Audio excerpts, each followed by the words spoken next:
gros choc parce que je me fais remballer à minuit et demi donc à l'embarquement pour aller à Chypre. On me dit non, vous êtes persona non grata parce que vous avez dépassé votre visa. Le visa est de 3 mois et j'avais passé 3 mois et 6 jours.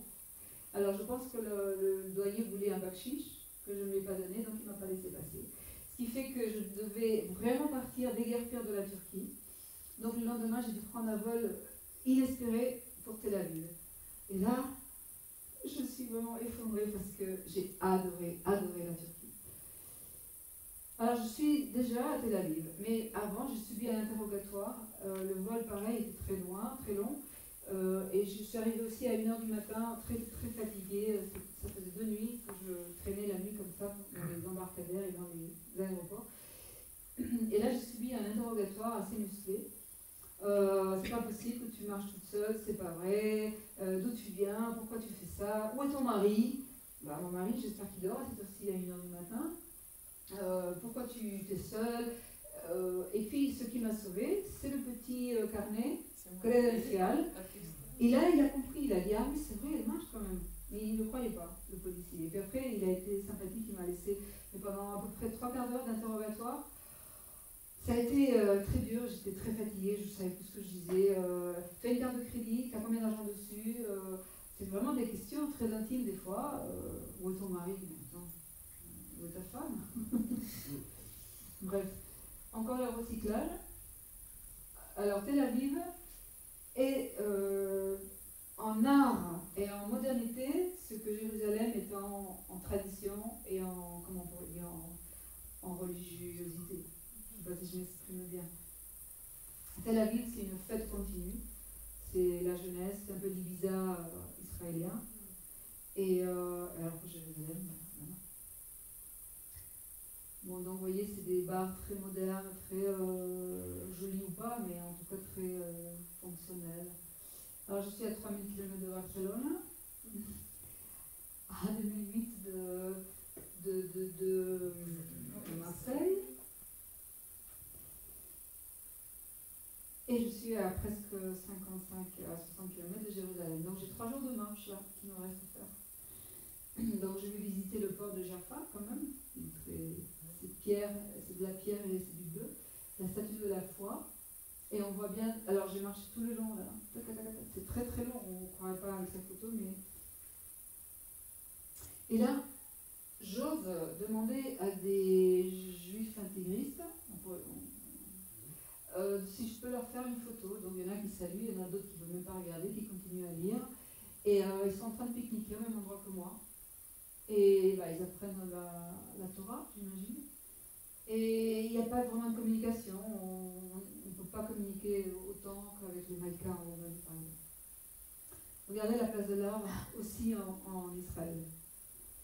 Qu'est-ce que c'est? Ah oui, cette photo, c'est tout bête. C'est parce que mon sac à dos qui prenait cette place-là, j'étais dans un hostel, donc à Tel Aviv, et vous voyez tout cette grand bahut qu'il y a là, ben, c'est une Brésilienne qui est là pour 1 semaine. Elle a le triple comme moi. C'était rigolo, c'était juste pour l'anecdote. Je m'achemine donc vers Jérusalem, et je vais dormir à Abu Ghosh. Peut-être que vous connaissez Abu Ghosh, c'est une paroisse, enfin, monastère catholique. Et là, je rencontre un monsieur dont la sœur de sang est sœur dans ce monastère. Et ce monsieur, il me fait un dessin qui représente exactement ce pourquoi je marche. Regardez, les 3 religions monothéistes, et qui, les 3, vont converger dans une palombe de la paix. Et il m'a fait ça en 2-3 mouvements, c'était très très beau. Et j'ai gardé son dessin. Je continue la marche, il fait très beau, et voilà, j'arrive à Jérusalem.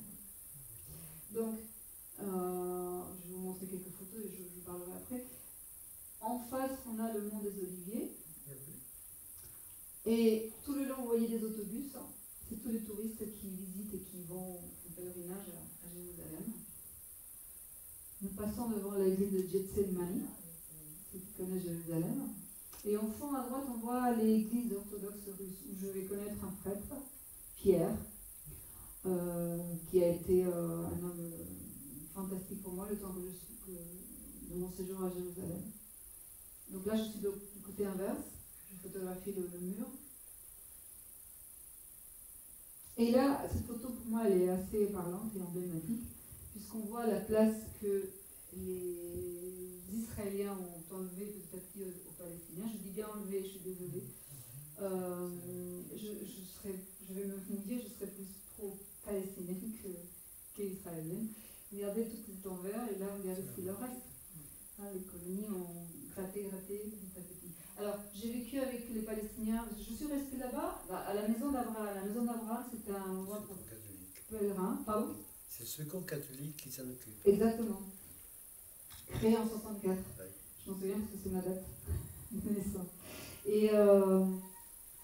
Et je disais que, oui, les Palestiniens qui travaillent dans cette maison pour pèlerins, eh bien, ils ont un feu, c'est-à-dire à 10 heures, comment on appelle ça quand il faut partir ? Couvre-feu. Un couvre-feu. À 10 heures du soir, il faut qu'ils partent tous très vite en Palestine, parce que là, ils sont sur le territoire israélien, ils n'ont pas le droit donc d'y rester, sinon, s'ils passent pas la frontière avant 10 heures, eh bien, ils ne peuvent pas passer. J'ai passé un moment très douloureux pour moi, dans un autobus, parce que je suis allée visiter Bethléem.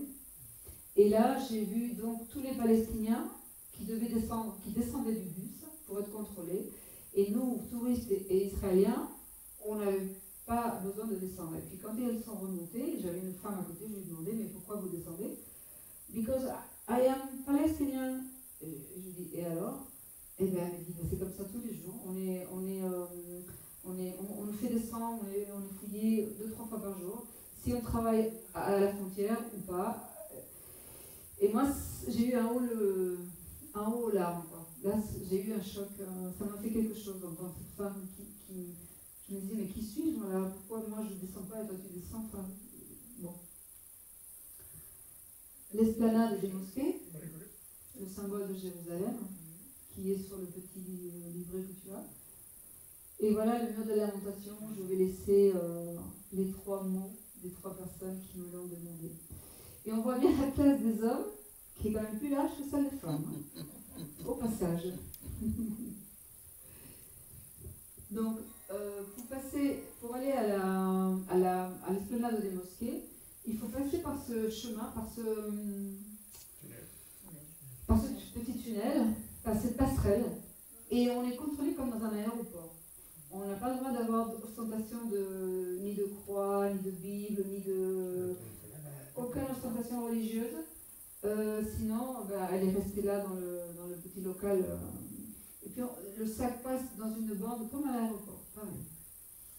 Et puis on fait la queue pendant 10 heures pour y accéder. Mais une fois qu'on y est, c'est très beau. Non, très très beau. C'est magnifique. Et ça, c'est à Bethléem. Vous voyez la hauteur du mur de la honte. Moi, je suis toute petite à côté. Je ne sais pas combien il mesure, 15, 16 mètres, je ne me souviens plus. Et ça fait réfléchir. Ça fait réfléchir par rapport à beaucoup de choses. À notre liberté ici, à les injustices. Pourquoi je suis. Comment dire, moi j'ai connu des Israéliens normaux et gentils, hein, je veux dire, c'est tout bête ce que je dis là pour la caméra et aussi. Mais la cause palestinienne me paraît quand même assez importante. Alors, j'ai parlé avec 2 Israéliens qui m'ont expliqué que Israël interceptait, je dis bien, des dizaines de missiles par jour. C'est un pays très sûr. Alors, parce que les gens disaient, mais t'es folle d'aller en Israël, mais pourquoi tu vas là-bas Et bien, c'est un des pays les plus sûrs au monde, parce qu'ils interceptent, avec leur technologie, de nombreux missiles par jour. Je dis bien par jour. Bon, alors ça, c'est parce que, voilà, on interdit les armes. N'entre pas d'armes dans le parc. C'est quand même incroyable. C'est quand même incroyable. Ça, c'est l'armée. Les jeunes, vous savez que les jeunes hommes font 3 ans le service militaire obligatoire et les femmes, c'est 2 ans, il me semble. Et je pense que s'ils ne veulent pas la faire, ils ont autre chose, mais ils sont très très mal vus s'ils ne font pas le service militaire. Et ils sont là comme ça, parce que vous voyez, il y a un magasin style, c'est Nespresso, je crois. Il y a la jeune femme qui marche à côté tranquillement, alors qu'il y a l'armée. C'est des jeunes de 22 ans avec des mitraillettes comme ça. Tu te dis, mais où suis-je?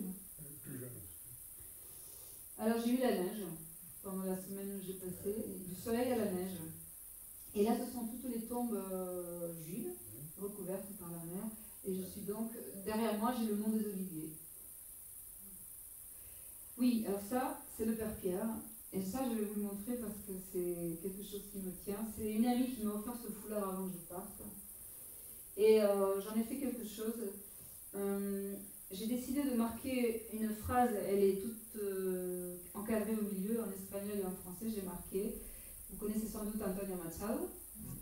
Et une de ses phrases, dans une de ses poésies, c'est El camino se hace al andar. Le chemin se fait en marchant. Et moi, je l'ai transformé en question. Est-ce que le chemin se fait en marchant ou le chemin se fait-il en marchant? Et j'ai traduit cette phrase dans toutes les langues de tous les pays que j'ai traversés. Il y a aussi l'anglais, parce que c'est une des langues que j'ai le plus utilisées. Mais tout est en bulgare, hongrois, hébreu, arabe, voilà, dans toutes les langues que j'ai passées. Donc la traduction, je ne sais pas si elle est bonne, mais les personnes qui me l'ont faite, elles l'ont faite à partir de l'anglais, et certains qui parlent l'espagnol à partir de l'espagnol. Et ça, c'est un peu symbolique, c'est le foulard que l'on tient avec Pierre. Donc voilà. Et je pense que j'ai fini. Voilà, question de foi, par la confiance, et non pas par les croyances. Ce qu'entraînent les peurs. Je pense que les croyances entraînent vraiment des peurs. Et on a plus de vie. Voilà, il me semble que nous avons fini.